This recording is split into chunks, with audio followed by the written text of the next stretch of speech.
Brethren, anybody have any idea what the Catholic Church is doing on September 4th of this year? According to the Catholic News Service, Pope Francis will declare Blessed Teresa, that's Mother Teresa, of Kolkata, formerly Calcutta, a saint at the Vatican, September 4th. What do you think of that? I'll tell you this. John MacArthur, I came across a message of his one time way back in the 70s. MacArthur, 70s, early 80s, MacArthur took his whole family to Calcutta. They visited Mother Teresa. MacArthur said it was dark, full of idols and darkness. And if anybody has read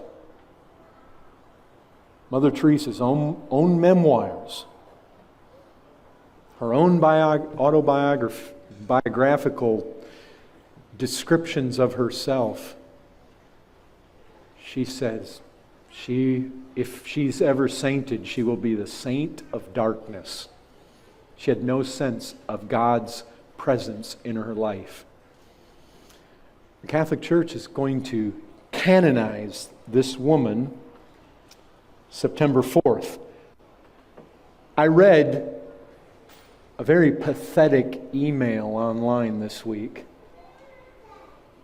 A 15-year-old Catholic student asking, how can I become a living saint?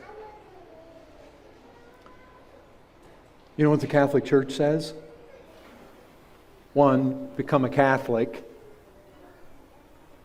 because everybody they make a saint was a Roman Catholic in these days. Two, live an exemplary, virtuous, selfless, memorable, pious life. Being a priest or a nun is a good place to start. Perform at least 2 verifiable miracles. Technically, you can do them after you die, but if you do them after you die, people might not connect them to you. Then you have to die, because canonization can't begin for at least 5 years after you die. Get a group of people to show devotion to you and pray to you because of your perceived holiness. Have your local bishop initiate your cause with the Vatican. Get investigated by the Church. Be recognized by the Pope as venerable, which means you're heroic in virtue. Have your first miracle verified and get beatified by the Pope. Then they can call you blessed. That's why they call her Blessed Teresa, because she's already had that done. Get your second miracle verified, and then you get canonized. And then you have your own feast day. Churches can be named after you, and people can venerate you. In fact, they are supposed to venerate you, and they can pray to you. And I'll tell you this, we need to reject the abominable practices. And one of the problems is that many of us, we live in San Antonio, heavily Catholic. Maybe you're not exposed so much to it. But I know some of you have Catholic families. You come out of Catholic backgrounds. This abominable idea of what a saint is. And I was exposed to it. I know that. I can remember, my mother went to St. Augustine High School. And my grandfather had a little statue of St. Andrew that was glued to his dashboard. What is he? Is he like the saint of transportation or something? Maybe he is. I don't know. Why would you have that there? But we've got to get rid of that idea. And I think perhaps that's one of the things that causes us hesitation. Brethren, I think the more we use the term, because terms really encapsulate reality, call one another saints. And be saints.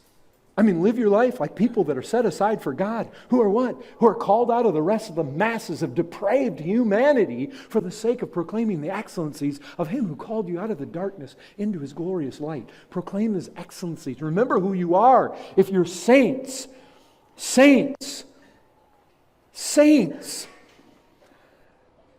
Brethren, to the saints who are in Ephesus, to the saints, who's he talking to?